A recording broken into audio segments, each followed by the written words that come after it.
बिस्मिल्लाहिर्रहमानिर्रहीम। रसूल करीम सल्लल्लाहु अलैहि वसल्लम ने इरशाद फरमाया, अगर लोगों को मालूम हो जाए कि रमज़ान की क्या फ़जीलत है तो वो आरज़ू करें कि सारा साल ही रमज़ान रहे।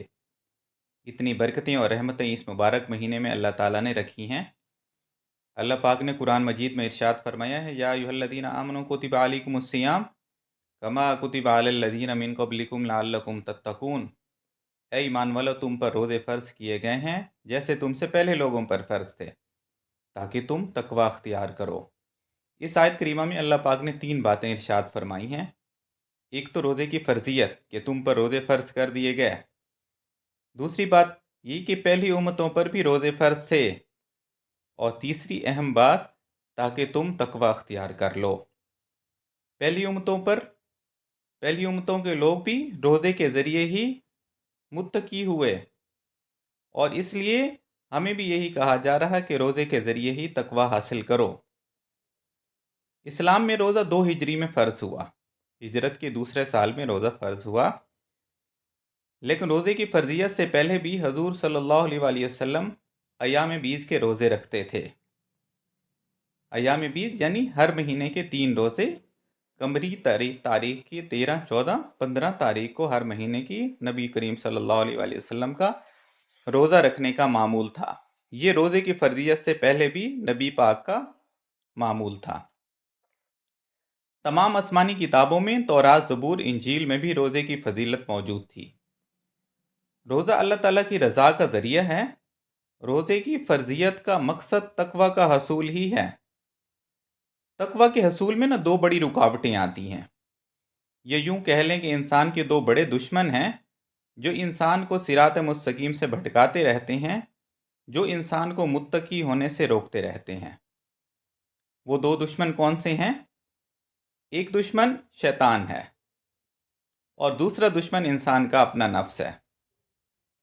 जैसे रमज़ान आता है, अल्लाह पाक शयातीन को जकड़ देते हैं, उनको कैद कर दिया जाता है। यानी एक दुश्मन से तो हमारी जान छूट जाती है रमज़ान के महीने में।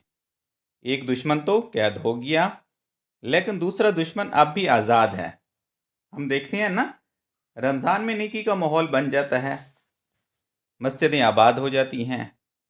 ये जो माहौल बनता है ना, इबादत का माहौल, ये माहौल शैतान के कैद होने की वजह से बना। लेकिन दूसरी तरफ हम देखते हैं कि गुनाहों से मुकम्मल छुटकारा भी नहीं मिलता। कभी आंखें भटक जाती हैं, कभी गीबत हो जाती है, और कभी कुछ और गुनाह हो जाता है। इसकी वजह यह है कि एक दुश्मन यानी नफ्स जो है वो हमारे साथ मौजूद है। वो हमसे गुनाह सरजद करवा देता है। इस दुश्मन से छुटकारे का हल क्या है? इस दुश्मन से छुटकारे का हल मौलाना रूमी ने दिया है। मौलाना रूमी फरमाते हैं कि नफ्स पर काबू पाने के 3 तरीके हैं।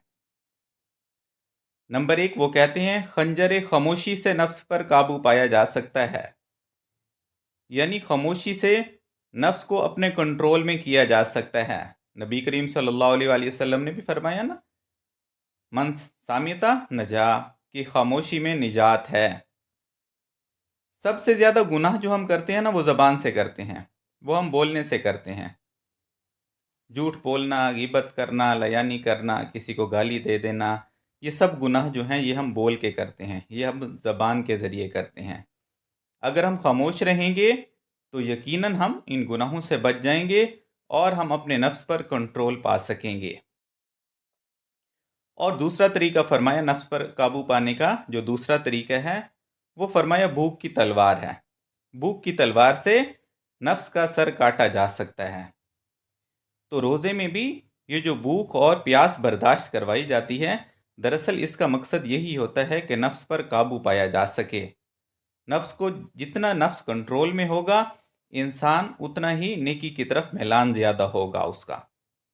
और तीसरा तरीका फरमाया कि तन्हाई का नेज़ा है, जिससे नफ्स पर काबू पाया जा सकता है। नफ्स ना मरता नहीं होता, नफ्स को बस कंट्रोल किया जा सकता होता है, नफ्स को काबू करना होता है।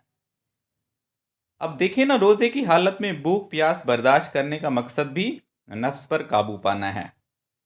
जब नफ्स कंट्रोल में होगा, शैतान तो वैसे ही कैद है, तो रोज़े के असल तकवा के हसूल में आसानी हो जाती है।